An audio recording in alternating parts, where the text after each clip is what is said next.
ඉතින් වෙන මොන ආගමේද වෙන මොන දර්ශනයේද මොන විද්‍යාවේද මේ වගේ ක්‍රමයක් තියෙනවා. ඒ විශ්සෙනුත් ඕනනම් මව්කුසේ හිටපු කාලයත් අයින් කරලා දාලා අවුරුදු 18න් විතරේ පැත්තෙන් බලනකොට උපසම්පද වෙනවා. මෙහෙම යන්න බෑ මේ ගමන.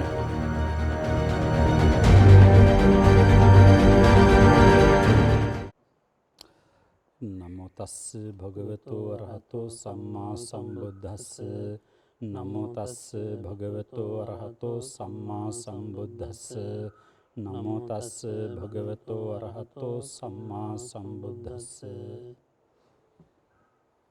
අවසරයි සම්මාස. අරණක සරණ කියන වැඩසටහනේ ධර්ම සාකච්ඡාවේ විනය පිළිබඳව තමයි සාකච්ඡා වෙන්නේ. ස්වාමීන් වහන්සේගේ අනුශාසකත්වයෙන් ස්වාමීන් වහන්සේගේ විනය පිළිබඳව පුළුල් ඥානය උපයෝගී කරගෙන අපි විශේෂයෙන්ම පරාජික පාළි කියන මේ ග්‍රන්ථයේ සඳහන් වෙන විනය ග්‍රන්ථයේ සඳහන් වෙන කරුණුත් මුල් කරගෙන ඒ වගේම මේ පරාජික පාළි කියන විනය ග්‍රන්ථයේ ඇතුළත් වෙන ඒ කාරණා සවිස්තරාත්මකව පැහැදිලි කරන විනය අට කතාවත් උපයෝගී කරගෙන විනය පිළිබඳව පුළුල් හැදෑරීමකින් යුක්තව සාමාන්‍ය ගිහි ජනතාවටත් ස්වාමින් වහන්සේලාට යම් පමණකින් උපයෝගී කරගන්නට පුළුවන් විදිහටත් මේ විනය පිළිබඳව ටිකක් කතා කරනවා නම් හොඳයි කියන අදහසේ ඉඳගෙන ඒ දැක්මේ ඉඳගෙන තමයි මේ විනය පිළිබඳ සාකච්ඡාව පවත්වන්නේ. අපි පළවෙනි පරාජිකා ශික්ෂාපදය පිළිබඳව දීර්ඝ විස්තරයක් සාකච්ඡා කළා. සාමාන්‍ය ජනතාව මුල් කරගෙන නිසා අපි ඒ ජනතාවට ප්‍රමාණවත් වෙන ආකාරයට විස්තරයක් ඒ තුලින් ඉදිරිපත් කළා. ඊළඟට මේ අදින්නාදාන කියන දෙවැනි පරාජිකාව පිළිබඳව තමයි අද අපි සාකච්ඡා කරන්න බලාපොරොත්තු වෙන්නේ. පළවෙනි පරාජිකාව මේ තුන ධම්ම පරාජිකාව. මේ දෙවෙනි පරාජිකාව අදින්නාදාන පරාජිකාව. මේ අදින්නාදාන පරාජිකාවෙත් හරි ලස්සන නිදාන කතාවක් තියෙනවා. බොහොම හොඳයි මේ නිදාන කතාව පිළිබඳව දැනගන්න එක.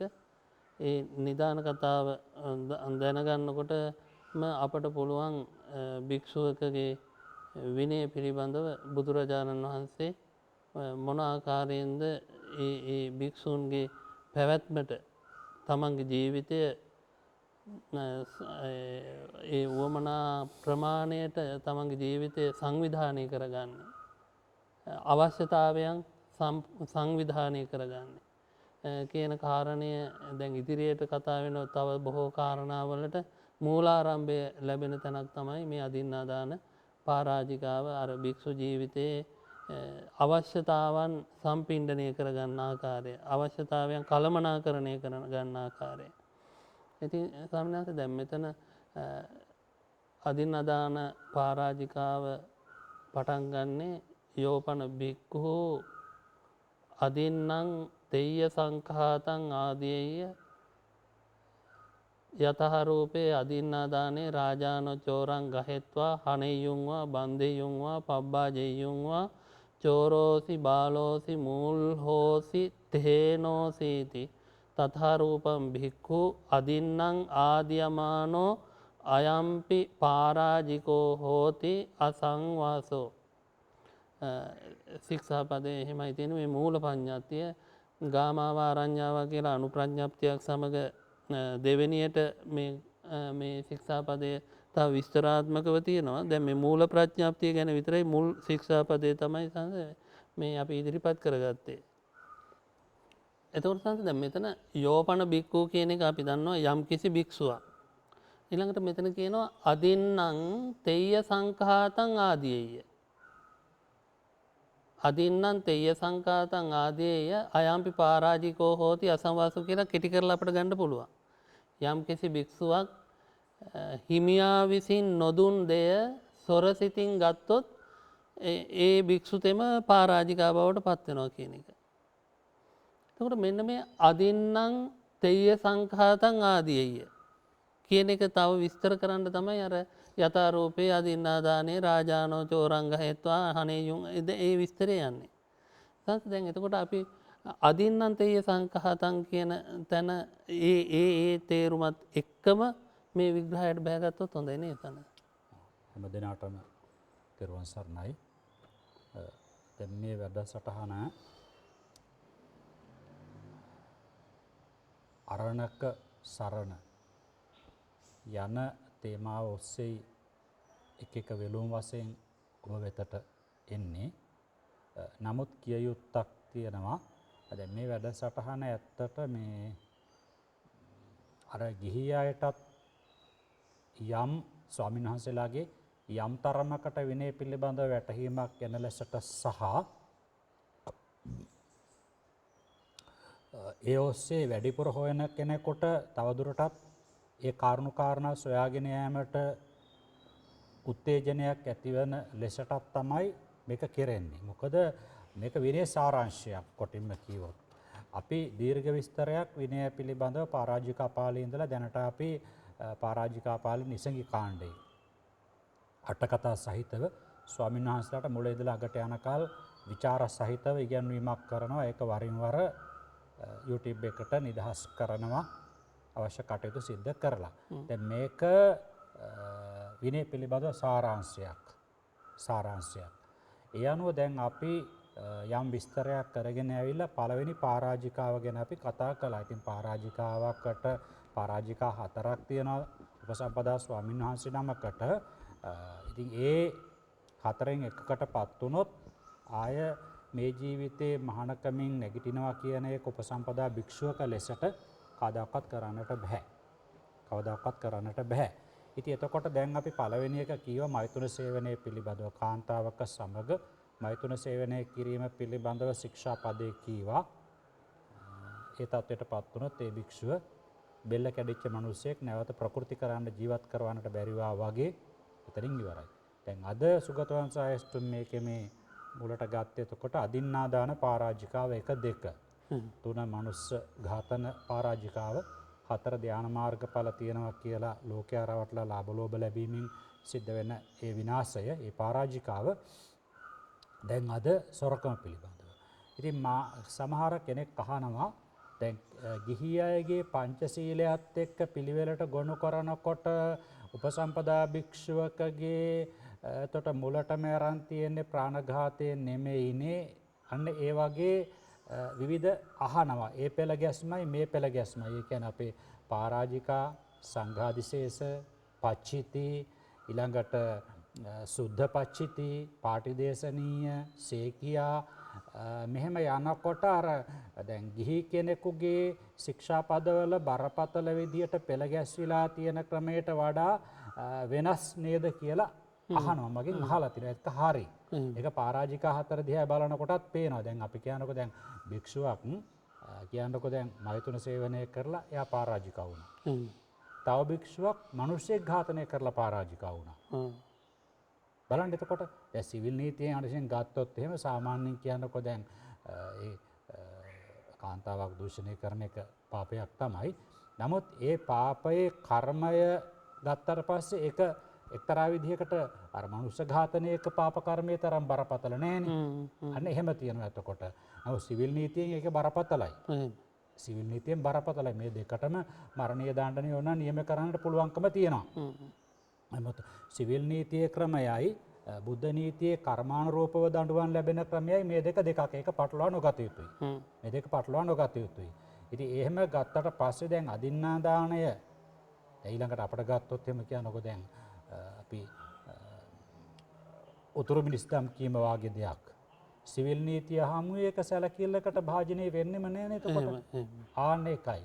ඉතින් ඒවා මේ සොරකම ගත්තොත් ඒත් එහෙමනේ. සොරකමත් අපි ප්‍රමාණානුව ගත්තට පස්සේ ඉතින් සොරකමක් කළොත් හරියටම නීතිය ක්‍රියාත්මක කරන රටක නගරයක වාගේ නම් එකට තියෙනවා. අන්න එහෙමයි. දැන් එතකොට සොරකමක් කෙනෙක් අපි කියනකො රුපියල් 1000ක හොරකමක් කරා කියලා කාගෙන් හරි කඩේකින් මොනවාරි හොරකම් කරන් ආවා කියලා. ඒතර ඒ විපාකාත්ම බලනකොට වෙනස්. විපාකානුව බලනකොට එහෙමනම් පළවෙනිට මේ නොටන්නේ ප්‍රාණඝාතය. එහෙමයි. අනේ. ඉතින් ඒ නිසා අර ශාසනික වශයෙන් ගත්තට පස්සේ දුක්ඛ සත්‍යයට හේතුව තෘෂ්ණාවනේ. අන්න ඒ මූලික ඒ කාරණේත් එක්ක සහ පළමුව පැනවුනේ පළමුව පැනවුනේ මෛතුන සේවනය පිළිබඳව මේ විනය නීතිය. ආන්න ඒකයි. ඉතින් ඒ නිසා එහෙම තියෙනවා. හැබැයි ඉතින් එහෙම කියලා සියලු ශික්ෂාපද මේ පරාජික හතර මෙහෙම පේරියට මෙහෙම ඉස්සරෝම් මේ මෛතුන එක දෙවෙනියට අදින්නාදානය තුන්වෙනි එකට මනුස්ස විග්ඝා හතරවෙනි එකට උතුරු මිනිස් දහම් එක ඊළඟට පස්වෙනියට මේ ස්වයං වින්දන ශික්ෂාපදය හයවෙනි එහෙම නැහැ. නමුත් අර ඉතින් පරාජික හතර ප්‍රධානයිනේ. ඒ නිසා එතන පැනවීම වශයෙන්ුත් එක සත්‍ය අවබෝධයට බාධා වීම වශයෙන්ුත් එක ශාසනයට අගෞරවයක් ඇතිවීම වශයෙන්ුත් ප්‍රධාන එක. ආන්න ඒකයි. ඉතින් මොකද භාග්‍යවතුන් වහන්සේ යම් යම් ධර්ම කාරණා විනය කාරණා පෙළගස්සන ආකාරයේත් අපට සමහරට නොදැනෙන මොකක් හරි එතන තියෙන යම් කාරණයක් ඒ ධර්ම කරුණු විග්‍රහ කරන ආකාරයේත් අපට නොදැනෙන නොපෙන. මොකද විවිධ විශේෂ ණයත්තා විනයනතෝ කාය වාක්‍යානං විනයෝ විනයෝති අක්ඛාතෝ විනයත් විදූහි අයං විනයෝ විනයෝති අක්ඛාතෝ. මේක විවිධ විශේෂ ණය තියෙනවානේ. අන්න ඒකයි. දැන් අපි මේ අදින්නාදානයට මම ඔකට එක නිදසුනක් කියලාම මේකට ගත්තොත් එහෙම දැන් අපි කියනවා මම කියනවා කිසියම් කෙනෙකුට මම කියනවා මේ මෙන්න මේ හෙට අන්න අර අටපිරිකර හොරකම් කරගෙන උදේ 8ට හොඳේ උදේ 8ට හොරකම් 8යි 9 අතර හොරකම් කරන්නට කියලා මම දැන් නියම කරනවා. එතකොට දැන් අර අදාළ පුද්ගලයා උදේ 8යි 9යි අතරම හොරකම් කරොත් නියම කරපු වෙලාවේ මම පරාජිකා වෙලා එතකොට. ආයෙ හෙට වෙනකල් ඉන්න අවශ්‍ය නැහැ. එතකොට මම දැන් රැ අපවත් වුණොත් මම පරාජිකා වෙලා අපවත් වෙන්නේ. ඉතින් කෙනෙකුට කො දැනෙනවද ඒක? එහෙම කොහොමද වෙන්නේ කියලා කියන්න පුළුවන්. සිවිල් නීතියට හරියනවද ඒක එතකොට? ආන් අරය හොරකමක් කරන්න අන කරලා තියෙනවා. අන්න යට නීතිය ක්‍රියාත්මක කරවන්න. එහෙම බෑ කෙරෙන්නට. තාම හොරකම් කරලා නැහැ. හැබැයි ඒක අත්සාධක චේතනාව කියලා කියන්නේ. අත්සාධක අරමුදල කියලා තියෙන්නේ. මතුවට ගන්න දැන් තැම්පත් වෙන දෙයක් මේක. අන්න ඒ වගේ ඒක අනිවාර්යෙන් ලැබෙනවනේ. මේකත් ලැබෙනවා. මාර්ගයට අනතුරුව ඵලය ලැබෙනාseම ඒ කියන හොරකම කෙරෙනවා. කෙරෙනවා නම් එතකොට අනිවාර්යෙන්ම ඒ ස්වාමීන් වහන්සේ පරාජිකා වෙලා තමයි හොරකම කරන්න ඉස්සරලා. ඔය දවස නෙවෙයි අපි කියමුකෝ මේ දැන් 2022නේ 2030 අවුරුද්දේ ජනවාරි 1 වෙනිදා අන්න අර දේ හොරකම් කරන්න අනිවාර්ය හොරකම් කරන්නට ඕනේ. තේරෙනවද? කියලා නියම කරනවා. හොඳයි මං හොරකම් කරන්නම් කියලා එයා බාර ගන්නවා. ඒතර බාර ගන්නවා. ඒතකොට දැන් ඊට ඉස්සෙල්ලා මම මැරිලා යනවා. හැබැයි මැරෙන්නේ පරාජිකා වෙලා. තව අවුරුදු 8ක් තියෙන හොරකමට. ආන්න එහෙමයි. ඒක තමයි විනේ විවිධ විශේෂ ණයත්තා කියන්නේ ඒක තමයි එතකොට. ඒ වගේ අවස්ථා. ඉතින් ඒ වගේම මනුෂ්‍ය ඝාතනයත් ඒ වගේ. ඒකත් නියම කරාට පස්සේ ඒ වෙලාවෙම ඒ විදිහටම කරනවා නම් නැත්තම් කොහොම හරි හොරකම් කරන්න කිව්වොත් එහෙනම් ඒක වෙලාව නොකිය. එහෙනම් කවදා හොරකම් කරත් මේ හැමදෙරෝ කියපු වෙලාවෙ ඉඳලා පරාජිකා වෙනවා. අර ස්ථිරවම හොරකම් කරනවා නම්. ඉතින් ඒ නිසා ඔන්න ඔහොමයි මේ වගේ තියෙන ණයක්‍රම. ඉතින් අපි දැන් මේකේ මේ අදින්නාදානය කියලා ගත්තාට පස්සේ ඔය අදින්න කියන වචනය විනය පොතේ අර්ථ දෙකකට ප්‍රධාන වශයෙන් යෙදිලා තියෙන ශික්ෂාපද වලට සම්බන්ධ කරලම ගන්නකොට දැන් මෙතන යෝපන බික්කු අදින්නම් තෙය්‍ය සංඛාතං අයිතිකරුවන් විසින් නොදෙන ලද හොරයයි සම්මත තෙය්‍ය සංඛාතං කියන්නේ හොරයයි කියන ලද දෙයක් හොරකම් කිරීම. එතකොට දැන් එතන තියෙන්නේ අයිතිකරුවන් විසින් නොදෙන ලද. තව අපට ශික්ෂාපදයක් තියෙනවා යෝපන බික්කු අදින්නම් මොකද්වාරං ආහාරං ආහාරය අඤ්ඤතර උදකදන්ත පෝනා පාචිත්‍යං කියලා. ඒකේ තියෙන විදියට කියන්නේ මේ අනුන් සතුවක් නෙවෙයි. තමාටම පූජා කරන්න ගෙනල්ලා ආහාර පාන දෙයක් අතට අත්පසේ ඉඳගෙන රියන් එකමාරක දුර ඉඳගෙන පිළිගැන්වුවේ නැත්නම් රියන් දෙකමාරක දුර ඉඳගෙන පිළිගැන්වුවේ නැත්නම් ඒක වළඳන්නට බෑ. ඒක අදින්න වෙනවා. නොදෙන ලද්දක් වෙනවා. ආන්න එහෙමයි. ඒකත් නොදෙන ලද්දක්. මේකත් නොදෙන ලද්දක්. එතකොට එතන අතට පිළි නොගන්නපු එක නොදෙන ලද්ද. මේක Tamanට අයිති නොවුව අනුන්ට අයිති වූ ඒක නොදෙන ලද්ද. ආන්න එහෙමයි. ඉතින් ඒ වගේ දෙයක් සොරකම් කිරීම තුළින් ඒ භික්ෂුවගේ මහානකම නැති වෙනවා. මහානකම නැති වෙනවා. අර මෛතුන සේවනයෙන් නැති වෙනවා වගේම මහානකම සම්පූර්ණ නැති වෙනවා. ආයේ මේ ජීවිතේදී යාට උපසම්පදා භික්ෂුවක වාසයෙන් කෙලින් වෙන්න බෑ. කෙලින් වෙන්න බෑ. එතකොට මෙතන මේ අදින්නාදාන පරාජිකාව පිළිබඳව අපි ඉදිරියට කතා කරන්න මේ ශික්ෂාපදය අනුරූපව වචනින් වචන ටිකක් විස්තර කරගන්නට කලින් ඒ නිදාන කතාව පිළිබඳව කතා කරොත් හොඳයි නේද? ධනීය ස්වාමීන් වහන්සේ කරපු ඒ කටයුතු දැන් මේකේ දැනගන්නට ඕන ප්‍රධානම කාරණය සුදින්න ස්වාමීන් වහන්සේ වාගේ අවංක කෙනෙක් නෙවෙයි ධනීය ස්වාමීන් වහන්සේ. ආන්න ඒක ඇතන කාරණේ තියෙන්නේ. සුදින්න ස්වාමීන් වහන්සේ අවංක කෙනෙක් අර ඇවිටිලි කරන එකට බේරෙන්න බැරි කමට ඒ දේ උන්වහන්සේ අතින් සිද්ධ වුණා. නමුත් ධනීය ස්වාමීන් වහන්සේ ඊට වඩා බොහොම ලද බොළඳ ටිකක් වෙනස් ගති තිබිච්ච කෙනෙක්. ඉතින් එතන සඳහන් වෙන්නේ තේන කෝපන සමයේන සම්බහුලා භික්ඛු ඉසිගිලි සම්බහුලා සංදිට්ඨා සම්බත්තා සම්බහුලා භික්ඛු ඉසිගිලි පස්සේ වස්සං උපගච්ඡින්සු. එමෙන්න සඳහන් වෙන්නේ ඉසිගිලි පර්වතයේ කිට්ටුව බොහෝ භික්ෂුන් වහන්සේලා දුටු මිතුරු දැඩි මිතුරු බොහෝ භික්ෂුන් වහන්සේලා වස් එළඹුණා. ආයස්මාපි ධනියෝ ඉසිගිලි පස්සේ වස්සං උපගච්ඡින්සු. තොර ධනිය ස්වාමීන් වහන්සේත් ඒ විදිහට වස් එළඹුණා. එතකොට අර ස්වාමීන් වහන්සේලා කොහොමත් වස් එළඹිලා හේමන්ත ගිම්හාන දෙකේ එක තැන ඉන්නේ පිටව වඩිනවා. අස් කාලේ ඉඳලා. හැබැයි ආයස්මා ධනියෝ වස්සම්පි ගිම්මාම් හේමන්තම්පි ගිම්හම්පි තත්තේ වසි. මුළු අවුරුදු ඍතු තුනේම ඉඳලා තුනේම වාසය කළා. ඔන්න ඔතනත් එක්ක තමයි ඔය ප්‍රශ්නේ පැන නැගීමට කාරණා යෙදුනේ. ඉතින් එතකොට උන්වහන්සේ අර දැන් කුටි හදාගෙන නැත්නම් හදවාගෙන හිටියා.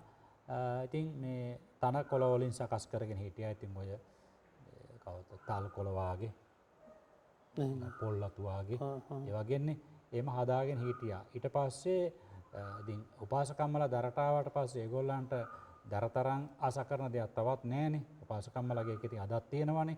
දර කීවොත් මේගොල්ලන්ට ඊට වඩා දෙයක් නැහැ. එතකොට දැන් අර තිබුණේ කොටිය දැන් හැබැයි උන්දලාගේ වරදකොත් නැහැ. උන්දලා හිතුවේ දැන් ඉතින් ස්වාමීන් වහන්සේලා වස්වසලා වැඩම කළානේ කියලා අර කොටියේ තිබුණු ලී දඬු ඉතින් තනිකොළ කොළ වලින් කුටියක් හදන්න බෑනේ. ඒ ලී දඬුයි ඒ අවශ්‍ය කරන දේවල් දරට කඩන්ගෙන කුටිය බිඳගෙන අරගෙන ගියා. එහෙම ඒ වෙලාවේ ධනිය ස්වාමීන් කුටියේ නෑනේ පිටපත වැඩලා අරගෙන ගියා. ඊට පස්සේ ස්වාමීන් වහන්සේ දැන් ලී දඬු වලින් සකස් කරලා ඒත් හරිගෙන ඒත් කඩන් ගියා. ඊට පස්සේ මේ ස්වාමීන් වහන්සේත්ව හදා ගන්නට උන්වහන්සේ ගිහි කාලේ කුම්භකාර ශිල්පයේ දක්ෂයෙක්, මැටි වලන් කටයුතු වල දක්ෂයෙක්. ඊට පස්සේ උන්වහන්සේත්ව මම දැන් මෙහෙම කරාට පස්සේ මේ ඇත්තිව කඩාගෙන ගියා, තුන් යල දක්වා කඩාගෙන ගියා. මං දන්නේ නැති දෙයක් මේ මැටි කර්මාන්තය පිළිබඳව මම සබ්බමාත්‍රිකාමයන් කුටි මැටියෙන්ම කුටියක් සකස් කරන්නෙම් නම් යන්න ඕනහන් සබ්බමාත්‍රිකාමයන් කියලා තියෙනවා නේද? මම කුටි මැටියෙන්ම කුටියක් සකස් කරන්නේ නම් කියලා උන්වහන්සේම පොළව කපලා පාගලා මැටි පාගලා කුටියක් සකස් කරා. එතකොට කියනවා ඒක හරිය ලස්සනයිලු. මෙහෙම ගහනකොට එනවා මෙහෙ කිංකිණි නාදේනවලු. ඒක හොඳට උන්වහන්සේ හදලා ඒක හොඳට පුරුස්සලා තියෙනවා. එහෙම අර වළඳකට ගහන සද්ද දෙනවා වගේ සද්ද දෙනවලු. පුළු හොඳට පුරුස්සලා තියෙනවා. එතකොට කියනවා සෙය්‍යතාපි ඉන්ද ගෝපිකා කියලා කියනවා. ප්‍රතිදුගෝවා කියලා.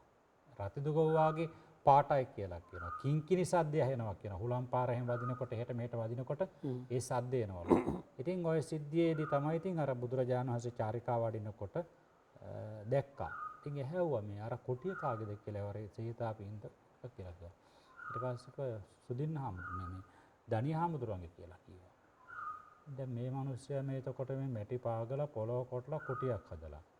මේ මිනිස්සයාට නෑනේ මේ පුංචි පුංචි ප්‍රාණීන් කියලා කිසිම කරුණාවක් මෛත්‍රියක්. අහන්නේ ආන් අර කියලා කඩන්න අරක කුටිය කඩන්න කියලා කිව්වා. ඊට පස්සේ දැන් කුටිය කඩනකොට ආවා ධනිය හාමුදුරුවෝ. ඇයි එවැත් මගේ කුටිය කඩන්නේ? මේ ධම්මස්සාමි බින්දාපේති. බුදුරජාණන් වහන්සේ බින්දින්න සැලැස්සුවේ. එහෙනම් සචේ ධම්මස්සාමි බින්දාපේසි බින්දත. ඉතින් භාග්‍යතුන් වහන්සේ නම් බින්දින්න කියන්නේ බින්දින්න කියලා කියනවා. ඉතින් කඩලා දැම්මා. ඔන්නම තමයි සිද්ධිය උනේ එතකොට. එතකොට ඔන්න ලී වලින් කුටියක් සකස් කරන්න ඊට පස්සේ හිතුවා දැන් පළවෙනිම හදපු කුටිය මේ උන්දැලා දරට කඩන් ගියා. ලී වලින් කොළ වලින් හදපු එක. දෙවෙනි එක භාග්‍යතුන් වහන්සේ බින්දෙව්වා. දැන් මම ලී වලින් කුටියක් සකස් කරගන්නේ නම් කියලා එතකොට අර බිම්බිසාර රජතුමාගේ දැවගබඩාවේ ප්‍රධානියා ගාවට ගිහිල්ලා කීවා. එහෙමයි. මහත්තයෝ මෙහෙම මට හරි අකරතැබ්බයක් වුණා. කුටියක් හදාගන්න ලී ටිකක්. ඊට පස්සේ කිව්වා මේ ආපදාවකදී ගන්න තැම්පත් කරපු මේ ලී ස්ටෝස් එකක් නම් තියෙනවා. මේ ඉතින් ඒක දෙන්න බෑනේ. රජතුමා දෙනවා නම් දෙන්න රජතුමාගෙන් ලැබුණොත් අණක් දෙන්න පුළුවන් කිව්වා. රජුරෝ දීලා තමයි තියෙන්නේ කියලා කිව්වා. රජුරෝ දීලා තියෙන්නේ. එහෙමනම් ගැටලුවක් නැහැ. මේ එහෙනම් ස්වාමීන් වහන්සේ යන්න කියලා කිව්වා. පස්සේ ඉතින් සුදුසු කෙනෙක් දාලා කුටියට හදන්න අවශ්‍ය ගැලපෙන කපලා කොටලා දිගට යටලී පරාල ටීප් ඔය විදිහට ගිහලා කුටිය සකස් කරා. කරත් වලින් පටවගෙන ගියා කියන්නේ. පටවගෙන අරන් ගියා. ඊට පස්සේ තමයි ඉතින් පස්සේ නගරේ ප්‍රශ්නයක් වෙලා දැන් ලී හොයනවා. ඊට පස්සේ ඇමතියා කොමත් ශ්‍රද්ධාව නැති කෙනෙක් ප්‍රධාන ඇමතියා. එතකොට ඇවිල්ලා කිව්වා කොවර්ලි ඒවනේ මේ දනි හාමුදුරන්ට මේ රජුරෝ දුන්නා කියලා කිව්වා. ඊට පස්සේ මෙයා තරහ නිසා අර මිනිස්සයා බැඳගෙන මාංචු දාගෙන අරගෙන ගියා. එතකොට ඒ අනකොට මේ මොකද මහත්තයෝ මේවා අල්ලගෙන ස්වාමීනි අර කාරණේට තමයි කියලා කිව්වා. එතකොට දැන් දනි හාමුදුරුවෝ එතන කියන කොහොමත් හොදිසියෙන් හිටියේ කියලා. ඒ කියන්නේ දනි හාමුදුරුවෝ දන්නවා මේක වැරදි වැඩක්. අන්න ඒකයි. ඕක තමයි සිද්ධිය උනේ. ඊට පස්සේ එතකොට දැන් ඔය රජතුමා ගාවට දැන ගිය අර මිනිස්සයා කිව්වා පුරාහම් බන්තේ හඤ්ඤාමි ආගච්ඡ කිව්වා. ස්වාමීනි මාව මරන්න ඉස්සරලා නේනවා නම් එන්න කියලා කිව්වා. ඊට පස්සේ කියන්නේ අර ලී ගබඩාවේ ලී ගබඩාව භාණ්ඩාගාරිකයා. ඊට පස්සේ ගියාට පස්සේ අල්ලගෙන හොඳයි මම එන්නම් කියලා කිව්වා. ඊට පස්සේ ගියාට පස්සේ දැන් රජවාසල ටික ඉඳගත්තා. ඉඳගත්තට පස්සේ මේ රජතුමා බොහොම වන්දනා කළා. බිම්බිසාර රජතුමා සෝවන් වෙච්ච කෙනෙක්නේ. වඩා හිඳුලා ඉතින් ඒ කරලා මේ රජතුමා ඇහැව්වා. අර සිද්ධිය දැන් අර ඇමතියා කියලා හැම වෙලාව පස්සේ ඇහැව්වා. ඊට පස්සේ කිව්වා ඇයි මේ ඔබතුමා කිව්වේ අර මේ රජක උට්නු පළඳන දවසේ රජකම ලබන දවසේ කිව්වේ මේ මගේ විජිතේ තියෙන දැව වතුර මැටි ආදිය මේ ඕන සමන බ්‍රාහ්මණ ආදීන්ට කැපයි කියලා. ඊට පස්සේ කිව්වා ඉතින් ඒකද මේ ස්වාමීන් වහන්සේ මම ඉතින් ඒකේ කැලේ තියෙන ඔය ප්‍රයෝජනයට ගන්න නැති දැව ජලය ආදී ඉතින් මේ ලෝමේන මුත්තෝසි ස්වාමීන් වහන්සේ ලෝමයෙන් මිදුණා කියලා කිව්වා. ඒ කියන්නේ මේ මම කිව්වේ අර ශ්‍රමණ බ්‍රාහ්මණය පුංචි දෙයටත් සැක කරනවා හැම කරන්නේ අන්න ඒ වගේ අයට කියන ඔබ වහන්සේට නෙමෙයි කිව්වේ කියලා කියන. ඔබ වහන්සේලා වගේ ලේසියෙන් ප්‍රයෝජන ගන්න අයට නෙවෙයි කිව්වේ ලෝමේන මුත්තෝසි කියලා කිව්වා. වඩින්න ස්වාමීනි කියලා කිව්වා. ලෝමේ නිසා දිනුවා කියලා කිව්වා. බේරුණා කියලා කිව්වා. මොකද්ද ලෝමේ කියන්නේ? ඒක මිනිස්සෙක් ඇරයි යනවලු ඔය මේ බැටළුවෙක් වයස බැටළුවෙක් හරි මුවෙක් හරි සතෙක් ඇරයි යනවා. ඇරයි යනකොට මරන්න ඇරයි යනකොට මේ එයා ලස්සන ලොම් තියෙන සතෙක් ඇරයි යනකොට ටිකක් අර යමක්කමක් තියෙන මිනිස්සෙක් ඉල්ලලා තියෙනවා. එයි කීයද කියලා ඇහුවලු. මෙච්චර ගාණක් කීවලු. එයා ඒ ඥානවන්තයා දන්නවා මේ බැටළුවාගේ ලොම් ටික වටිනවා ඊට වඩා ගාණක් කියලා. ඊට පස්සේ ලොම් ටිකට තියෙන ආසාව නිසා අර සල්ලි දීලා ගත්තා. ආන ඔය සිද්ධිය තමයි ලෝමේ ජනප්‍රවාදයේ කොටේෂන් එකක් කියමනක් එතකොට. අන්න ඒ වාගේ සිවුර නැමැති ලිංගය නිසා ඔබ වහන්සේ බේරුණා. එදා අර බැටළුවා බේරුණා වාගේ ලොම් ටික නිසා ඔබ වහන්සේ බේරුණා සිවුර නිසා කියලා ඔන්නම ඉතින් බරපතල කතාවක් රජතුමා කිව්වේ ඉතින්. නමුත් ඉතින් කියන්නත් ඕනේ. ඔන්න ඔය සිද්ධිය මුල් කරගෙන මිනිස්සු දොස් කියන පටන් ගත්තා. මේගොල්ලෝ මේ රජුරවන්ටත් වංචා කරනවා නම් අපට වංචා කරන්නේ ගැන කවර කතාවද මේගොල්ලන් මේ කියන්නේ නම් අපි බ්‍රහ්මචාරී සමචාරී බ්‍රහ්මචාරී ධර්මචාරී සීලවන්තා මේ කල්යාණ ධම්මා මේගොල්ලන්ට කොහෙද සීලයක් තියෙන්නේ මේගොල්ලෝ සීලේ නෑ මේගොල්ලන්ට මේගොල්ලෝ බ්‍රහ්මචාරියාවක්ද මේගොල්ලෝ බ්‍රහ්මචාරියාවෙන් විසි වෙලා ඉන්නේ නැසිලා ඉන්නේ මේගොල්ලන්ට මහානකමක් නෑ මේගොල්ලන්ට කොහෙද බ්‍රහ්මකමක් නත්ති මේසං සාමාන්‍යං නත්ති මේසං බ්‍රහ්මඤ්ඤං කුතෝයි මේසං බ්‍රහ්මඤ්ඤං කුතෝයි මේසං සාමාන්‍යං ඉතින් ඔන්න ඔය විදිහට දොස් කියන්න පටන් ගත්තා ඉතින් ඊට පස්සේ සිද්ධිය බුදුරජාණන් වහන්සේ දක්වාම ගියා ස්වාමීන් වහන්සේලා හරහා ඊට පස්සේ තමයි ඔන්න ඒ හාමුදුරුවෝ ගෙන්නුවා ගෙන්නලා භාග්‍යතුන් වහන්සේ සංඝ සන්නිපාතයක් සිද්ධ කරලා භාග්‍යතුන් වහන්සේ හරිය ප්‍රැක්ටිකලිනේ ඔක්කොම කරන්නේ ඒ සංඝ පිරිස හිටියා ඉස්සරලා නීතිඥයෙක් දැන් මහාන වෙලා නීතිඥයෙක් හිටියා බිම්බිසාර රජතුමාගේ හරියට ජනාධිපති නීතිඥ වාගේ එතකොට ඇහැව්වා මේ නම මේ රජතුමා සාමාන්‍යයෙන් රටෙන් නිරපීමක්, දඬුවම් කිරීමක්, සිරගත කිරීමක්, මරණයට පත් කිරීමක් මේ වගේ දඬුවමක් කරන්නේ සාමාන්‍ය කොච්චර වාගේ දඬුවමකින්ද? පාදංවා භගවා පාදාරහංවා. ස්වාමීනි මේ පාදයක් හොරකම් මුදල් ඒකකයක් ඒ කාලේ තිබිච්ච. මුදල් ඒකකයේ පාදයක් අපි කියන ඩොලරයක් කියමුකෝ මේ කාලේ.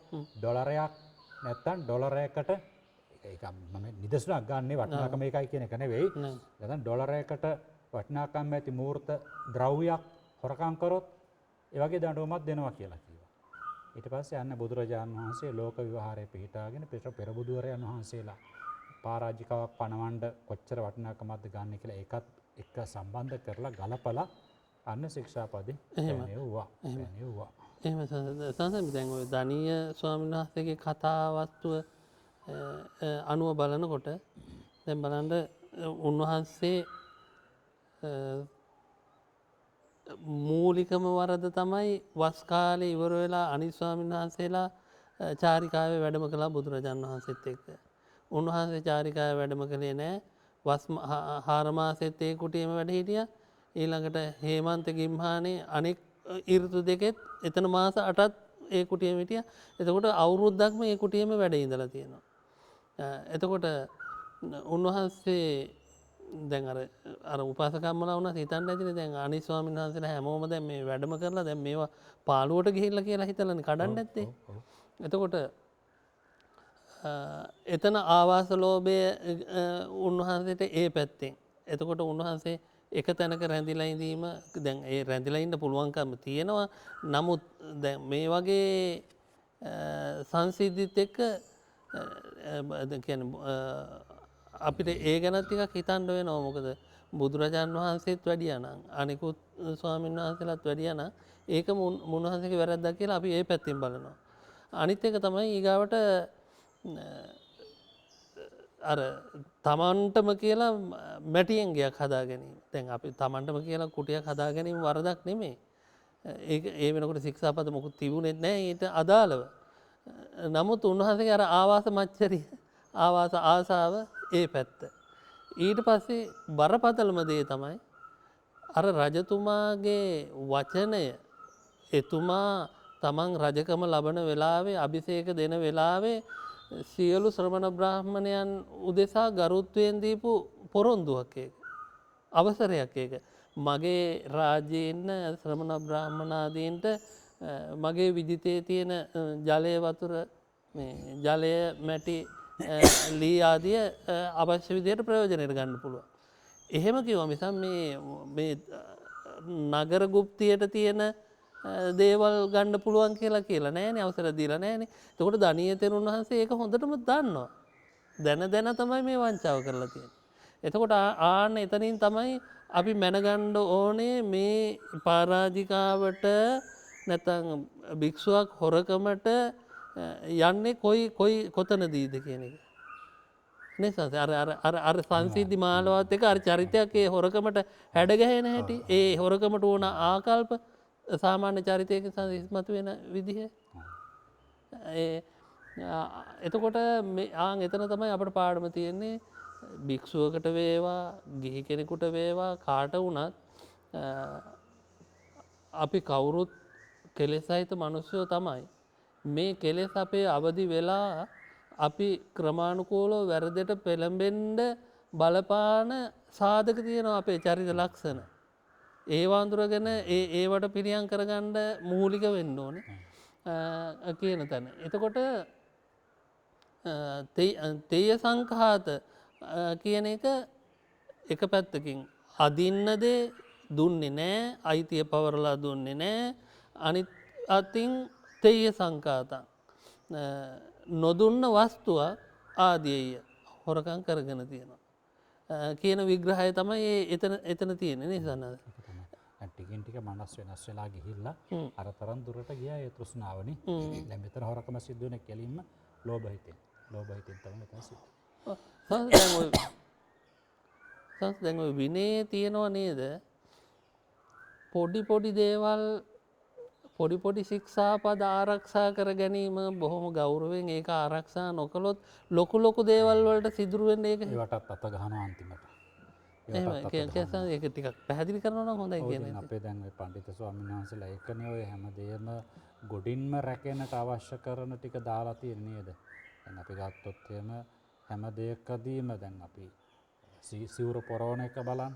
ඒ සිවුරු පොරවන එක ගත්තොත් පණ්ඩිත ස්වාමීන් වහන්සේලා මෙහෙම සිවුරු පොරවන හැරෙන්නට පෙර දවසක් මම ගල්දුවේ ඉන්නකොට පියංගරේ ඉඳලා ගිහිල්ලා නෑ යන්න ඉස්සෙල්ලා මම පියංගරේදී මෙන්න මෙහෙම සිවුර දාගෙන ආවන්ද මෙහෙම කරලා අනව කරේ දාගෙන ආවා. ඊට පස්සේ මේ ලොකු සංසාර මේ මොකක්ද ඉස්සර කරන්නේ? කොහොමද ගල්දුවේ ගිහිල්ලා හැමෝම කරන්නට එපා කියලා කිව්වා. ඒ කියන්නේ අර අපේ කතිකාවතේ තියෙනවානේ මේ වෙන පරිස්කාර ක්‍රම කරන්නට යන්නට එපා. ඒක කාලයක් යනකොට මතභේදයට තුඩු දීලා ලොකු පිපිරීම් වලට හේතු වෙනවා කියලා. අන්න ඒක තමයි ඒ කියන්නේ. ඒ වගේ කොච්චර දැන් මම ගල්දුවේ ඉඳලා උපසම්පදාවට ගල්දුවට ගියාට පස්සේ පියංගනේ ඉඳලා මම මේ වගේ වෙලාවට නාගෙන එනවා. 4ට 5ට වගේ පල්ලෙහාට ගිහිල්ලා. මාසයක් විතර හිගිලා ඉන්න ඕනේනේ. ඊපස්සේ පණ්ඩිත සාමණේර මේ අඳනේ අතේ තියනවා. නම මේ සිවුරු හේදුවද කියලා හැව්වා. නෑ සංසය මේ අඳගෙන හිටපු අඳනේ කියලා කිව්වා. ඔන්න පණ්ඩිත සංසලාගේ ක්‍රමය එතකොට ඒක සිවුරු හොදන්න තහනන්නේ. අවසර නැතුව සිවුරු හොදන්න තියෙන්නේ ඉරිදටනේ අපට. ඉතින් අන්න ඒ වගේ දැන් ඒවා පොඩි දේවල් විදියට සැලකුවට පස්සේ මොකද වෙන්නේ? ඊළඟට තනි තීරණ ගන්න ඔක්කොටම යනවා. තනි යතා වාගේ එතකොට ඔක්කොම තීරණ ගන්න ගියාට පස්සේ ඒක තමයි අර කියන්නේ ගුරු ආශ්‍රය. ඒතර දැන් ඒවා නැහැ. අපට මතකයි අපි පියංගලේ ඉන්නකොට ලියුමක් ලියුවොත් ගෙදරට ඒ කාර්යයෙන් ටෙලිෆෝන් ලෑන්ඩ්ලයින් එක විතරනේ තියෙන්නේ. ලියුමක් ලියුවොත් ලියුම පෙන්නන්නට සානසට දාන්න ඉස්සරලා. ලියුමක් ආවොත් සානස කඩලා බලලා තමයි අපට ලියුම දෙන්නේ. අන්න ඒ වගේ ඊළඟට දැන් බලන්න ගමනක් යනකොට අපේ කතිකාවතේ කැපකරුවෙකු සමග ගිහිල්ලා අවශ්‍ය දේ කරගෙන වහා පැමිණිය යුතුයි කියලා තියෙනවා. ඉතින් අර දැන් අපි ඒ කාලේ කරේ ওই විදිහම තමයි එතකොට. දැන් සමහර ඇත්තන්ට එහෙම නෑ මේ සල්ලි ටික දාගෙන සල්ලි ටිකේ අර කාඩ් එක ATM කාඩ් එක දාගෙන යනවා. ඉතින් ඒ වගේ දේවල් අනේ මන් දන්නේ. ඉතින් අන්න ඒ යන දුර තමයි එතකොට එතන ප්‍රශ්නේ තියෙන්නේ එතකොට. ඒ යන දුර. ඉතින් අන්න ඒක නිසා තමයි ඉතින් ඒ වයින් ගියාට පස්සේ සුදින් දණී හාමුදුරුවන්ගේ තත්ත්වයට කාලයක් යනකොට වැටෙනවා. ටික මනස එහෙම හරිනවා. වෙනවා.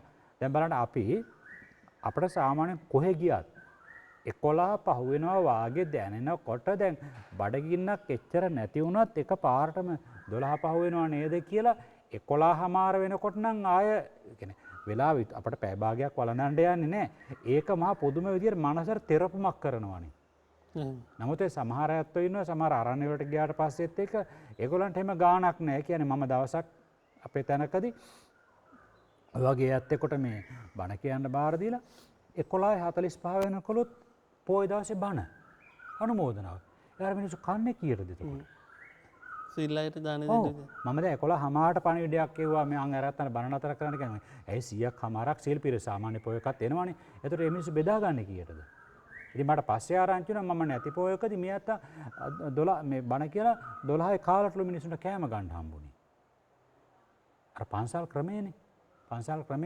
ඉතින් අන්න ඒකයි. ඉතින් හරි බරපතල. ඉතින් අපේ පණ්ඩිත ස්වාමීන් වහන්සේට බුදු බව ලැබේවා කියලා අපි ප්‍රාර්ථනා කරන්නෙම ඔන්න ඕකට. මොකද පණ්ඩිත ස්වාමීන් වහන්සේ මේ අභියෝගේ බාරගත්තේ නැත්නම් අපටත් ඒක සාමාන්‍ය දෙයක්. දැන් අපිට මොනවා වුණත් මොන බණකට ගියත් ගෙනල්ලා කෙනෙක් ධර්ම පූජාවකට ඇන්ලොප් එකක් තිබ්බොත් කවදාවත් අතවත් තියන්න බෑනේ අපට. අන්න ඒකයි මම කියන්නේ. කවදාකවත් අතවත් තියන්නට බෑ. ඉතින් ඒ වගේ අපට අලාභත් වෙනවා. මොකද හේතුව ඒකෙන් අර සමහර ලාවට අපි දැන් නම් අපි යන්නේ සමහරට මේ වාහනේට එනකොට අදාළ ආයතනෙ ඉඳලා ඒවා අඩු වැඩි වෙනවා. එක එක්කෙනාගේ සාක්කුව වලට හුළඟ යනවා. ওই වගේ જાතිත් වෙලා තියෙනවා. ඊළඟට දැන් අපි බණ දෙක තුනක් කියනවා නම් විශ්වාසවන්ත ඩ්‍රයිවර් කෙනෙක් නෙවෙයි නම් වාහනේ ඉන්නේ වාහන තියෙන කාලේ එයාට ඕන දෙයක් කරගත්ත එක බණක් කියලා උන්ට පිරිකර ටිකයි ඒ ටික ඔක්කොම අරන් එනවා. ඊට පස්සේ ඊළඟ බණ තව පැයකමාරක් අපි බණ කියලා එන්නේ. ඒ කට්ටියත් ගෙනල්ලා ඒක දානවා. එතකොට වාහනේට ඔය වගේ ප්‍රශ්න. ඒ වගේ අලාභ සිද්ධ වෙනවා. ඉතින් නමුත් ඒවා එල්ල කරලා අපි අර සීමාව ඉක්මව යන්න ගියාට පස්සේ වැඩක් නැහැ නේ එතකොට. ඔන්න ඕක තමයි කියන්නේ අර පොඩි දෙයින් පටන් ගත්තට පස්සේ නතර වෙන තැනදී භයානකයි. පොඩි ශික්ෂාපද ගණන් නොගෙන ගියාට පස්සේ ඊළඟට ලොකු ඒවාටත් අනිවාර්යෙන් අත තියෙනවා. ඒ නිසා පොඩි එක මහ වැටක් ලොකුවට කිට්ටු නොවි ඉන්න. අනේක තමයි අපි ඔය මේ පණ්ඩිත ස්වාමීන් වහන්සේ මම නම් හැමදාම පණ්ඩිත ස්වාමීන් වහන්සේ කියලා කියන්නේ මේක තමයි. මොකද අපි විවිධ භික්ෂු කණ්ඩායම් එකට වාසය කරලා තියෙනවා, ඇසුරු කරනවා. ඒ තැන්වලදී අපි දකිනවා එතකොට. ඒ නිසා ඒ දකින්න පණ්ඩිත ස්වාමීන් වහන්සේගේ වටිනාකම අපට පේනවා. මොකද පණ්ඩිත ස්වාමීන් වහන්සේනේ බර කරට ගත්තේ අභියෝග ගත්තේ මාතර සානස නෙවෙයිනේ. අරිදම්ම සංස නෙවෙයිනේ. අරිදම්ම සංසවලා පණ්ඩිත සංසලා තුලින් බිහි වෙච්ච අයනේ. ඒ නිසා මේ බර ඔක්කොම කරගැහුවේ ජීවිතයත් මරණයත් අතර සටනක් වාගේ අපේ පණ්ඩිත ස්වාමීන් වහන්සේ. ඉතින් ඒ නිසා ඒ පණ්ඩිත ස්වාමීන් වහන්සේලා පිරිවෙන්වලත් වාසය කරලා දන්නවා භික්ෂුන් වහන්සේලා මේ විදියට ගියොත් කොතනද නතර වෙන්නේ කියලා. ඒ නිසා පණ්ඩිත ස්වාමීන් වහන්සේ ඒ කතිකාවත් හදාගෙන දිනචරියාවන් හදාගෙන ගොඩක් දුර යන ප්‍රවේශයන් තියෙනවා නම් එක එක රට ඒවටත් කතිකාවතින් නීති පනවාගෙන මේ කරපු දේ. ඒ නිසා ඉතින් අපට ඒ වගේ ලොකු වැටක් කල්ැතුම ගහලා තියෙනවා. ලොකු වැටක් අද බලන්න කොයි විහාරස්ද දැන් බලන්න නිසගන්නේ කොහෙද? යෝගාසන සංස්ථාවෙත් සමහර තැන්වල ගණන් ගන්නේ නැහැ. නිසගන්නේ කොහෙද? ඊළඟට සිවුරු හොදන්න කෙස්ටැවුල් බාන්න ඉරිදට විතරයි දෙන්නේ. අපි නම් බදාදරක් දීලා තියෙන අවසරේ. ඒ විදිහට කවුද ක්‍රියාත්මක වෙන්නේ? එතකොට ඒ වගේ දේවල් ඇත්තට ඇත්තේ නෑනේ එතකොට. අනේකයි. ඉතින් ඒක තමයි ඒ කියන්නේ අර භික්ෂු ජීවිතයක භික්ෂුවකගේ ආරාමික ජීවිතයට උවමනා කරන ආරාමික කියනවට වඩා හොඳයි ශාසනික කියලා. මොකද ආරාමයේ හාමුදුරන්ට විතරක් බුදුරජාණන් ශික්ෂාපද පැනෙව්වේ. ශාසනික භික්ෂුවට පැවතිය යුතුයේ ඒ ගුණාංග. ඒවා තිබිය යුතුමයි, ඒවා රැකිය යුතුමයි. එතකොට අර ශික්ෂාපද කිට්ටුවටවත් කඩන්න යන්නේ නැහැ. ඈතින්ම වැට ගහගත්තා වෙනවා. ඉතින් ඕක තමයි අපේ පණ්ඩිත ස්වාමීන් වහන්සේට බුදු බව ලැබේවා කියලා අපි හැමදාම උදේහවා වන්දනා කරන. දැන් බණක් කිව්වත් පණ්ඩිත ස්වාමීන් වහන්සේ සිහි කරලා පින් දෙනවා. මේ වැඩසටහන් කරලා අවසානයේ අපි බොහෝ සෙයින් පින් දෙනවා. හවස බුද්ධ වන්දනාව කරලා පණ්ඩිත ස්වාමීන් වහන්සේ මුල් කරලා පින් දෙනවා. උපහාර කරනවා. ඉතින් මම නම් ඉතින් ඒකම තමයි නිතර මොකද අපි ළඟ හිටියා. අපි පාඩම් දුන්නා. අපි දන්නවා උන්වහන්සේගේ දැක්ම මොකක්ද කියලා. ඉතින් ඒ නිසා ඒ අපට කල්ැතුම වැට ගෑවුවේ පොඩි පොඩිව කඩන් නැතුව ගිහිල්ලා එහෙම වෙන්න අපේ අඩුපාඩුකම් ඕන තරම් තියෙනවා. නමුත් මේ කාණටවත් පොළොවේ පය ගහලා ඉන්නේ පණ්ඩිත ස්වාමීන් වහන්සේ මේ ශාසනය අප්ඩේට් කරපු නිසා. එතකොට මෙතන මේ හොරකම සම්බන්ධව රජ්ජුරුවෝ රාජ්‍ය නීතියට අනුව රජ කෙනෙක් දඩුවම් පමුණුවන සීමාවල් ගැන තමා මෙතන මේ කියලා තියෙන්නේ. රාජානොචෝරං ගහෙත්වා හනෙයුම්වා බන්ධෙයුම්වා පබ්බාජෙයුම්වා චෝරෝසි බාලෝසි මූල්හෝසි තේනෝසීති කියන මේ වචනවලින් කියලා තියෙන රජවරු රාජ දණ්ඩනය පමුණ ආකාරය සහ පමුණුවන රටාව පිළිබඳව. ඒ අර ප්‍රමාණය සොරකමක් කරපු කෙනෙකුට එහෙම එක තම එතන ඒ වචන ටිකක් පැහැදිලි කරන්න ඕන. ඒක මෙහෙමනේ තියෙන්නේ. එතන භික්ෂුවටත් සිවිල් නීතියේ සිටිය යුතුයි. චෝරෝසි සොරෙක් වෙහි හොරා කියලා බයින්නේ නිකම්මනේ. බාලෝසි මන්දබුද්ධිකෙක් මෝඩයෙක් වෙහි. මූල්හෝසි චෝරෝසි බාලෝසි මූල්හෝසි මුලාවටපත් වූ කෙනෙක් වෙහි කියලා චෝදනා කරනවා. තේනෝසීති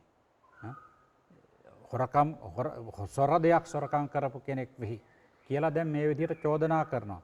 චෝදනා කරනවා හණෙයුම්වා බන්ධෙයුම්වා පබ්බාජෙයුම්වා. ජීවිතය නැති කරොත් බන්ධෙයුම්වා සිරගත කරොත් පබ්බාජෙයුම්වා.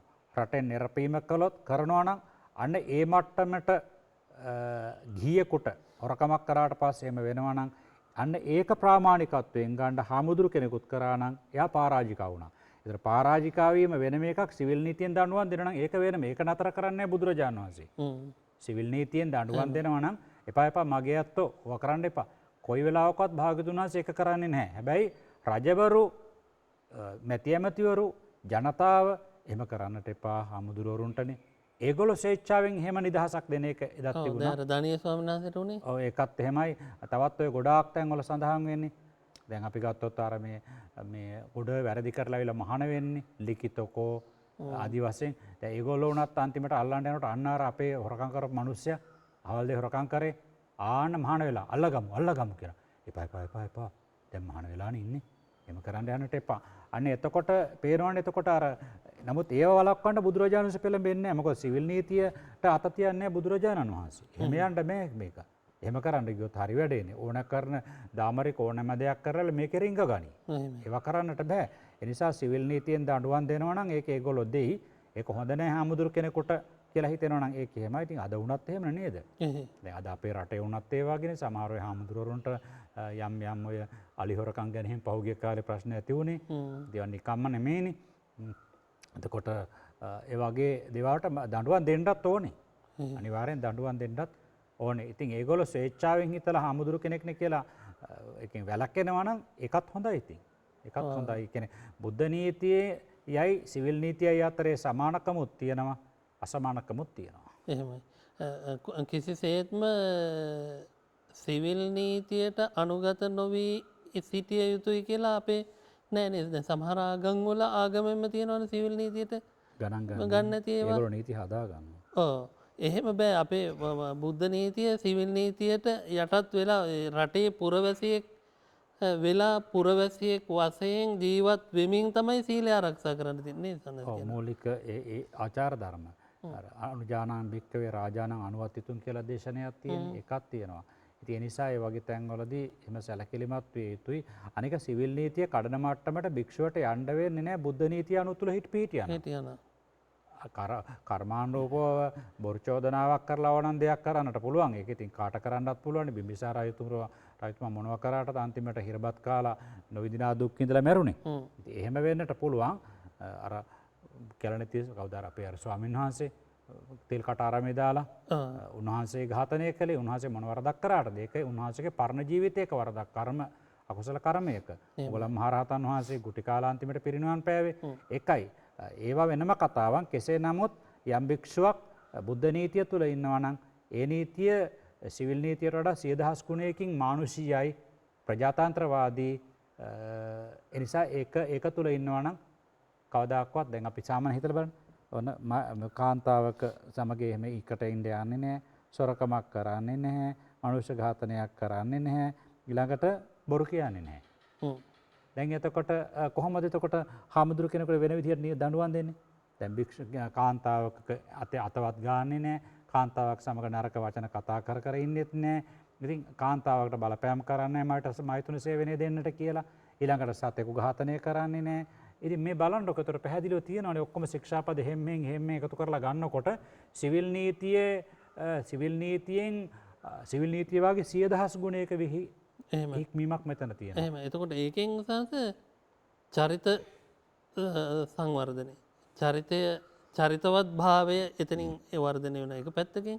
ඊට පස්සේ සමාජයේ වැදගත් පුරුෂයෙක් බවට චරිතයක් බවට පත් වෙන එක. අනික පැත්තෙන් නීතිය සිවිල් නීතියේ වර්ධකරුවෙක් නොවී ජීවත් වෙන්න පුළුවන් බව. අනිත් පැත්තෙන් කෙලින්ම නිවනට ඒ හරහා අවශ්‍ය ගුණධර්ම පුරා ගන්න අපට අවශ්‍ය අපට බුද්ධ නීතිය ඉලක්කය ඒකනේ. එහෙම ඒක තමයි බුද්ධ නීතියේ වටිනාකම ඒකයි. එතකොට ඒ තුල අවනත වීම තුලම තමයි අපට ඉදිරි ගමන තියෙන්නේ. ඔව්. එතකොට සිවිල් නීතියෙන් නිකම්ම තමන් නිවිල් නීතියට අනුකූලව පැවතුනා වෙනවා කෙලින්ම. નિરાයාසයෙන්. එහෙම. දැන් එතකොට සාන්ත මේ අපි අද සාකච්ඡා කළේ කෙලින්ම ශික්ෂා පදය පිළිබඳවනේ. දෙවෙනි පරාජිකාවේ අදින්නාදාන පරාජිකාවේ ශික්ෂා පදය. ශික්ෂා පදයේ අර ගාමාවා ආරඤ්ඤාවා කියලා තියෙනවනේ අනුප්‍රඥප්තිය. ඒකත් ඉතින් අර මේ චබ්බග්ගය කියලා හිටනේ මහා රොසණ්ඩාල හමුදුරවරු පිරිසක්. ඒගොල්ලෝ අමුතුම කට්ටියක්. ඒගොල්ලෝ දවසක් විවිධ වැරදි කළා. ඔව් ඒගොල්ලෝ දවසක් රෙදි බෙදනවා හමුදුරවරුන්ට ඇවිල්ලා. ඊට පස්සේ අනික් කවුද අම්මෝ වහන්සේලා මහා පුණ්‍යවන්තයෝනේ රෙදි හම්බෙලා තියෙන තරම් අම්මෝ වහන්සේලා මහා අනේ මොන පිනක්ද මේ රදාතොටට ගිහිල්ලා මේ රදවුන්ගේ රෙදි පොදියක් හොරකම් කරගෙන ආවේ මොන පිනක්වත් නැහැ අපට කියලා කිව්වා. හැබැයි ඇත්ත කිව්වා. මොනවත් ඇත්ත කිව්වා. ඒ කියන්නේ ඔබ වහන්සේලා හොරකම් කරාද රදවුන්ගේ රෙදි පොදිය? ඔව්. ඉතින් බුදුරජාණන් ශික්ෂාපදයක් පනවලා තියෙනවා නේද මේ මොකවත් හොරකම් කරන්න එපා කියලා. ඕ ඒ අරන්නේනේ අපි ගමෙන් හොරකම් කරේ කියලා කිව්වා. ඒ අරක කැලේනේ අතනේ ඒ වගේ. නෑ මේක ගමෙන් මේ රෙදි පොදිය අරන්නේ කැලේකින් හොරකම් කරගෙන ආවේ. කැලේ රදාතොට කියන්නේ මේ රදාතොට කැලේ. මේ රෙදි හෝදන තැන අර රෙදි හෝදන අය මේ ගමෙන්නේ අපි අරන්නේ එක. පස්සේ ආන්දරෝනේ මොනවද ඔය කියන්නේ කොහෙන් හොරකම් කරත් හොරකම්නේ කියලා භාග්‍යතුන් වහන්සේ දක්වා එක ගියා ඊට පස්සේ. ඉතින් භාග්‍යතුන් වහන්සේ ඔන්න එකතු කරා ගාමාවා ආරඤ්ඤාවා කියන අනුප්‍රඥප්තිය. කියන්නේ ශික්ෂාපදේ දෙඩි කළා තවත්. දෙඩි කළා ගමෙන් වේවා අරණෙන් වේවා කොහෙන්වත් හොරකම් කරන්නට බෑ. හොරකම් කරන්නට බෑ කියලා ශික්ෂාපදේ පැනෙව්වා. ඒකේ ඒ වගේ තැන්වලදී දෙඩි කරා. ඉතින් ඒකෙත් ඉතින් උනාට පස්සේ මොකද කිව්වේ? සෙය්‍යතාපි පණ්ඩු පලාසෝ බන්ධනා පවුත්තෝ අබබ්බෝ හරිතත්තාය. නේද? එහෙමනේ කියන්නේ. ඒ අදින්නාදානයෙන් පරාජිකා වෙන එකට භික්ෂුවගේ විනාශය වෙන එකට සීලෙන් කිව්වේ යම්සේ කහ පැහැ ගැන්හුණු කොළයක් නැවත වතාවක් බිඳුන ගැලවුණාට පස්සේ ඒ ගහේ අත්තෙන් නටුවෙන් නැවත වතාවක් ඒ කොළ පාට කරන්න බෑනේ. ආන් ඒ වගේ තමයි උපසම්පදාව මේ අදින්නාදානයනොත් නැති කරගත්තට පස්සේ පරාජිකාවෙන් නැති කරගත්තට පස්සේ එයා ආයෙත් නැගිටවන්නත් බෑ. උපසම්පදා භික්ෂුවක වශයෙන් එහෙම නැතිනම් සාමණේර කෙනෙකු විදියට ඉන්නට පුළුවන්. එහෙම ඉඳගෙන බණ දහම් දියුණු කරගන්නට පුළුවන්කම තියෙනවා. ඒක තමයි ශික්ෂාපදේ. එතකොට සංසේ අපි සාරාංශයක් විදිහට ගත්තොත් එහෙම යම් කිසි භික්ෂුවක් ගමෙන් හෝ ආරණ්‍යයෙන් හෝ ඒ වස්තුවේ හිමිකාරයා වස්තු හිමියා විසින් නොදුන්නු දෙයක් සොර සිතින් යථාරූපේ අදින්නාදානේ රාජානු යම්සේ රජතුමා විසින් නොදුන් දෙය ගැනීමෙහි ඔබ හොරෙක් ඔබ හිස්පුරුෂයෙක් ආදී වශයෙන් චෝදනා කරමින් හණයුන්වා මරා දමනවා නම් හෝ හිරගෙයි දමනවා නම් හෝ පබ්බාජෙයුම් තමන්ගේ රාජ්‍යයෙන් පිටුවහල් කරනවා නම් රටෙන් පිටුවහල් කරනවා නම් ඒ හොරකම නිසා මරණයට පත් කරන්න හේතු වෙනවා නම් හෝ ඒ හොරකම නිසා හිරගෙයි දාන්න හේතු වෙනවා නම් හෝ ඒ හොරකම නිසා රටින් පිටුවහල් කරන්න හේතු වෙනවා නම් අන්න ඒ වගේ හොරකමක් කිරීමෙන් අදින්නම් ආදිමානෝ ආමි පරාජිකව ඒ භික්ෂුවත් පරාජිකා පන්නේක් බවට පත් වෙනවා කියන එක තමයි අපි සාමාන්‍යයෙන් ගත්තොත් ඔකයි කතාව. එහෙමයි. එතකොට ඒක අර වෙනස්කම් තියෙන්නේ දැන් ගිහි කෙනෙක් හොරකමක් කරොත් කියන්නේ දාහු වලයකුදු නූල් පොටක් නමුත් දැන් උපසම්පදා භික්ෂුවකගේ පරාජිකාව වෙන තක්සේරුවක් තියෙනවා. දැන් මෙතන පාදංවා පාදාරහංවා කියවනේ. ඒ මුදල් ඒකකයේ පිළිබඳව ඒ මූර්ත වටිනාකමේ තක්සේරුව පිළිබඳව අද ලොකු ප්‍රශ්න කෝටියක් තියෙනවා. සමහර ස්වාමීන් වහන්සේලා කියන 775ලු ඒ අතීත කාලේ. සමහර ස්වාමීන් වහන්සේලා 250ලු, සමහර ස්වාමීන් වහන්සේලා කියන රුපියල් 1000ලු, සමහර ස්වාමීන් වහන්සේලා 1250ලු එක එක විදිහට කියන නමුත් තාම ඒකට නිෂ්ඨාවකට ඒ පාදය කියන එකට වටිනාකමක් දෙන්න තාමත් කෙනෙකුට බෑ. තේරුකාණේ සාහනසලා තව සාහනසලා එක එක මත ඉදිරිපත් කරලා තියෙනවා. මොකද ඒ කාලේ මුදල් ලේඛක සහ මේ කාලේ මුදල් ලේඛක කොහොමද හුවමාරු වෙන්නේ අනුපාතයේ එන්නේ වටිනාකම එක ගැලපෙන්නේ කොහොමද කියන එක පිළිබඳව ප්‍රශ්නයක් තියෙනවා. කෙසේ නමුත් අපට පඬිත ස්වාමින් වහන්සේලා ලොකු ස්වාමින් වහන්සේලා අපට කියලා තියෙන්නේ මොකොත් මේපා දුෂ්කටයකට හේතු වෙන පුංචි හොරකමක්වත් තුලසියකට හේතු වෙන පරාජිකා නොවි ඊට පල්ලෙහා මට්ටමේ හොරකමක් ඊළඟට පරාජිකා වෙන ওই මට්ටමේ කියන එක හරියට මේක නීට් එකට බෙදා ගන්නට බැරි නිසා පැහැදිලිවම බැරි නිසා අපට කියන්නේ නූල් පොටක්වත් එපා කියන තැන පිහිටා ගත්තට පස්සේ වැඩේ ඉවරයි. නැත්තම් මතභේදයට තුරු දෙන දේවල් වල හිර වෙලා අපි කොතනින්ද විසඳුම ගන්නෙ? අපිට එකට ඒක මානසික පීඩනයක් කියන නිසා නූල් පොටක්වත් හොරකම් කරන්නට එපා කියලා තමයි මේ මතභේදාත්මක කරුණවලදී පිළිපදින ආකාරය පිළිබඳව අපේ ලොකු ස්වාමින් වහන්සේලා අපට කියලා දීලා තියෙන දැන් ගිහි කෙනෙකුට වඩා ඒ නිසා ඒකේ වෙනසක් තියෙනවා. ඒකේ වෙනසක් තියෙනවා. ඉතින් පළවෙනි එකෙත් එහෙමනේ ගිහියෙකුට කාමාපචාරයක් පැවිද්දෙකුට පරාජිකාව නැති කරවන කාමාපචාරයක් එතකොට. එහෙම නෙවෙන්නේ එතකොට දැන් ගිහි කෙනෙකුට සීලයක් නැති කරන ගිහියෙකුට සාමාන්‍යයෙන් ගත්තොත් තමන්ගේ භාර්යාවත් එක්ක ලැකට හිටියා කියලා ප්‍රශ්නයක් නැහැනේ. හැබැයි අපට එහෙම එකක් නැහැනේ. අපට අදාළ නැහැ මොන ක්‍රමෙන් හරි කාමයේ වර්ධව හැසිරීමනේ බ්‍රහ්මචර්යාව නැති කර ගැනීම අපට කියන්නේ. ඔන්න ඔය විදිහට ඒකෙන් එහෙමයි මේකේ හැබැයි සීමාවන් තියෙනවා එතකොට. ඒකේ සීමාවන් තියෙනවා අදින්නාදානයට දුෂ්කට කියන පොඩි ශික්ෂාපදයක් කැඩෙන තුලසි කියන මධ්‍යම ප්‍රමාණයේ ශික්ෂාපදයක් කැඩෙන පරාජිකා කියන මහානකම නැති වෙන ශික්ෂාපදයක් කැඩෙන කියලා අදින්නාදානයේ සම්බන්ධයෙන් ගිහියට නැති විවිධ විශ්ලේෂණයක් මේකෙද තියෙනවා. ඒක ඉතින් විශේෂයෙන් දැන් දත යුත්තක්. මේක තමයි දැන් විස්තර කතා කරන්න කිව්වොත් ගොඩ තියෙන විස්තර පිළිබඳව කතා කරන්න. ඉතින් අපි අද පැයකට ආසන්න කාලයක් සාකච්ඡා කළානේ. ඒ නිසා අදට ප්‍රමාණවත් කියලා මම හිතනවා. ඉදිරියට අපි තවත් මේ පිළිබඳව තව විස්තර ඇතිව මේ අදින්නාදාන පරාජිකාව පිළිබඳව කතා කරමු. හොරකම පිළිබඳව. අදට අපේ මේ සාකච්ඡාව නිමා කරන්න වැඩසටහන නිමා කරන්න ස්වාමීන් වහන්සේගේ පුණ්‍ය අනුමෝදනාව සමග අවශ්‍ය කරුණු ටික ගොනු කරලා නිමාවට පත් කරන්න කියලා ආරාධනා කරනවා. හොඳයි සුපුරුදු ආකාරයෙන්. ඔබට දැන් ගොඩක් දැනෙනවා ඇති ඔබ ඉන්න තත්වයට වඩා කොච්චර ඇතුළාන්තයක් පෙන්눔 කරනවද මේ විනය තුලින්.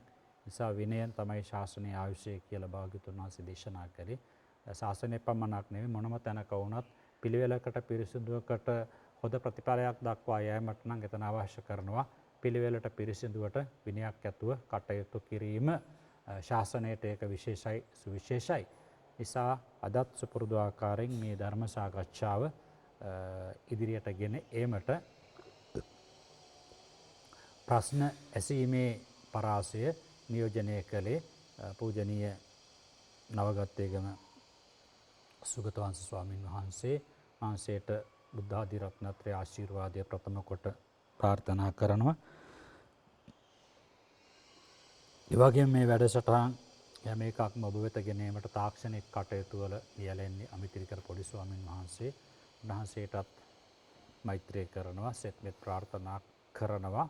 එමෙන්ම මේ වැඩසටහන් ඔබ වෙත ගෙනීමට අපි මෙතන ඉඳලා කෑ ගැහුවා කියලා හෙන්නේ නැහනේ. පටිගත වෙන්නේ නැහනේ. ආන්න ඒ ඔබ වෙතට ගෙනීමට ඔබට කිසිම වියදමකින් තොරව මේ ලෞතර ධර්මය අහන්න, හිතන්න, පිළිපදින්න. ශ්‍රද්ධාව ප්‍රඥාව ඇති කරගන්නට. ඒ බර දරන්නේ, ඒ ධර්ම දානයේ කොටස්කරුව වන්නේ, මාසික බිල්පත් ගෙවන්නේ ඒ සත්පුරුෂ පිරිසක්. ඒ හැමටත් අපේ අමිතිරිකල පොඩි ස්වාමීන් වහන්සේට අතුදව් කරුවෙකු මේවට ඉන්නවා. එයාට අවශ්‍ය කරන මාසික වේතන යොමු කරන පින්වත් ගුණවත් මෑණියන් පියාණන් ඇතුළු කොට සියලු දෙනාටමත් අපි නිවන දක්වා මේ ධර්ම දානමය කුසලය ඵල විපාක ලබා දේවා කියලා ආශිර්වාද කරනවා. ඒ වගේම මේ වැඩසටහන් සමග ඒකාත්මී වන හැම දෙනාටම ස්වාමින් වහන්සේලා, සිල්මෑණියන් වහන්සේලා, ගිහි පින්වතුන් ඒ අයටත් ගෞරවයෙන් සහ මෛත්‍රියෙන් ආශිර්වාද කරන අතර ඔබ නමින් අප නමින් මිය පරලෝකීය ඥාති ආදීන්ටත් මේ පින් නිවන් හිමි කොට පවතිවා කියන ප්‍රාර්ථනාවත් තබමින් හිතවත්, මදහත්, අහිතවත් සියලුම සත්වයෝ නිදුක් වෙත්වා, නිරෝගී වෙත්වා, සුවපත් වෙත්වා කියන ආශිංසනය තබමින් අදට මේ වැඩසටහනේ මේ වෙළුමේ සමාප්තිය හැම දිනාටම සැනසුම වේවා.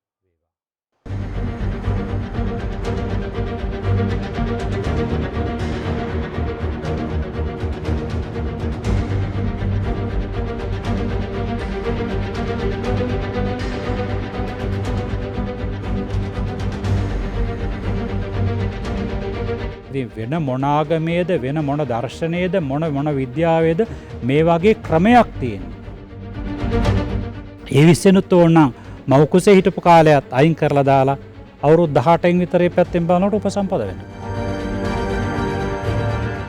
මෙහෙම යන්න බෑ මේ ගමන.